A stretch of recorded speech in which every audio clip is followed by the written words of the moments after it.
Alors, la dernière petite vidéo de blues concerne la gamme blues, du coup, puisque c'est comme ça qu'elle s'appelle. Donc toujours en La, puisqu'on a tout fait en La, et que c'est la tonalité dans laquelle c'est le plus facile de jouer le blues sur un ukulélé. Donc cette gamme de La blues, cette gamme blues de La, on va la commencer sur la corde de Sol à la deuxième case. Ça, c'est ce qui est écrit sur le papier de l'atelier. Ensuite, A vide, deuxième case, troisième case, A vide, troisième case, A vide, cinquième case, troisième case, pardon. Et après, on peut continuer comme ça. Bon,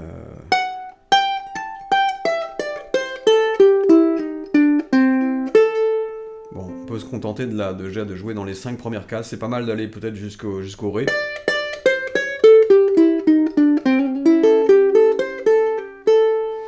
Donc le problème de cette gamme, c'est qu'évidemment, comme toutes les gammes, il faut la connaître.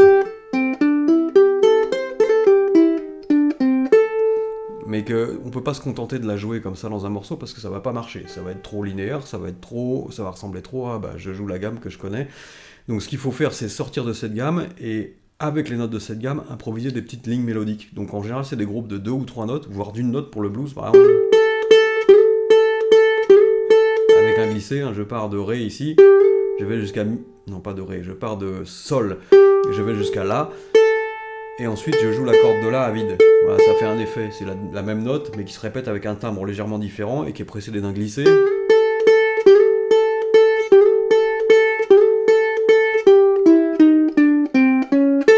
Voilà, ça c'est une façon d'utiliser la gamme blues qui est à peu près intéressante.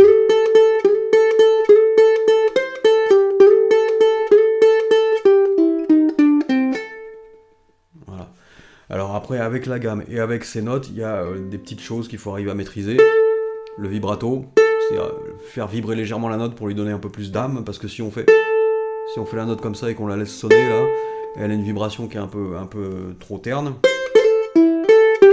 Utiliser ce que j'ai montré aussi, les hammers et les pull-off. Alors le hammer, c'est quand on fait ça, et le pull-off, c'est quand on fait ça. Et les deux, c'est ça.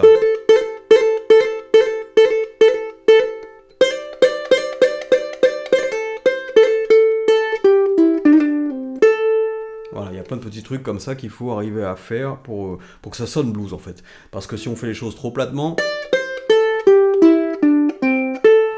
ça ressemble à quelqu'un qui joue une gamme, mais ça ressemble pas à du blues. Il manque le côté un petit peu bancal, un petit peu faux, un petit peu étrange du blues. Donc c'est raté du coup. Donc il faut arriver à faire sonner ses notes avec le vibrato. Le vibrato c'est léger, mais ça permet un peu de faire vivre la note. Donc ça, il faut les trouver. Alors pour les trouver, ces petites lignes mélodiques, là, le mieux, c'est d'écouter du blues et puis d'essayer de rejouer, quoi.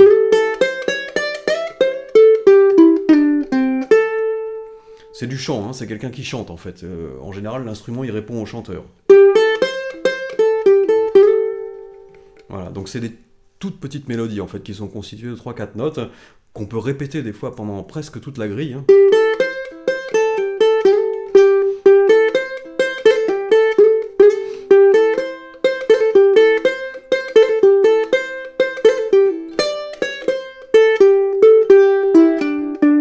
Voilà, on peut faire des solos, alors des solos c'est vite dit, on peut faire des interventions mélodiques comme ça qui sont assez réussies, avec peu de moyens, c'est l'intérêt du blues. Si vous voulez jouer du jazz, vous allez vous rendre compte que c'est beaucoup plus compliqué, ça demande beaucoup plus de maîtrise. Le blues, il faut beaucoup répéter les choses pour que ça sonne de toute manière.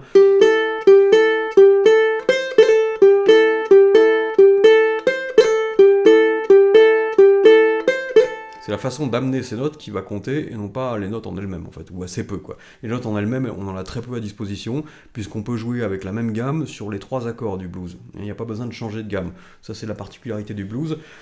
Et donc avec très peu de choses, on arrive à faire des trucs qui sonnent. Par contre, il faut que les notes, il faut aller les chercher un petit peu. Il faut bien les attaquer, il faut être un peu agressif parfois avec l'instrument, il faut tirer un peu dedans, il faut tirer un peu les notes aussi quand il faut, quand vous sentez qu'il faut. Si vous ne sentez pas, vous faites pas. Utilisez ces petits trucs, les glisser. Et utiliser le pouce beaucoup. Moi j'utilise le pouce, après il y a des gens qui peuvent jouer de façon classique en utilisant en utilisant les doigts ici pour faire les notes sur les cordes du bas. Moi je préfère jouer avec le pouce pour faire ces notes-là. Après, quand c'est intégré dans un motif de plus ou moins régulier là, de picking,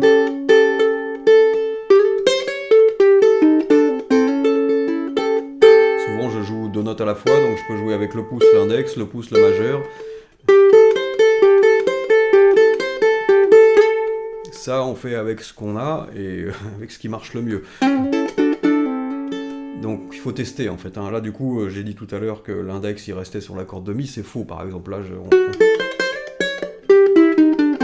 peut aller chercher, on peut utiliser les doigts qu'on veut. En fait, faut pas se donner de limites techniques. Tant que ça passe, ça marche.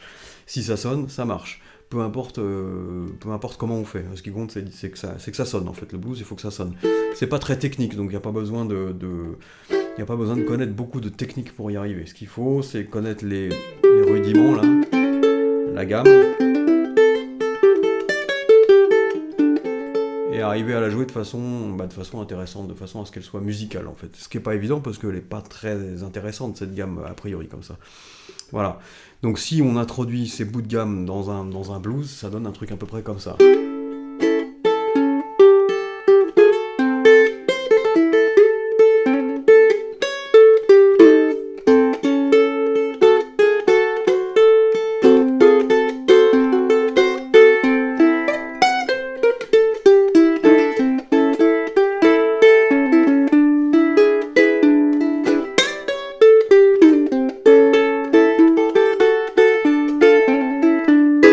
Voilà, bon, ça demande un peu de répétition, mais l'avantage c'est que ça permet, pour les gens qui chantent pas, de jouer un blues et d'en faire un morceau instrumental. Parce qu'il y a suffisamment d'intérêt, là, quand on ajoute tous ces trucs que j'ai montrés dans les vidéos les uns aux autres, toutes ces petites techniques, les petits trucs, les petits tricks, ça finit par donner quelque chose et ça finit par permettre de jouer de façon instrumentale ou d'accompagner de façon intéressante quelqu'un qui chante. Donc ça vous permet, vous, sans chanter, éventuellement de pouvoir jouer du blues et de pas trop vous faire chier. Voilà.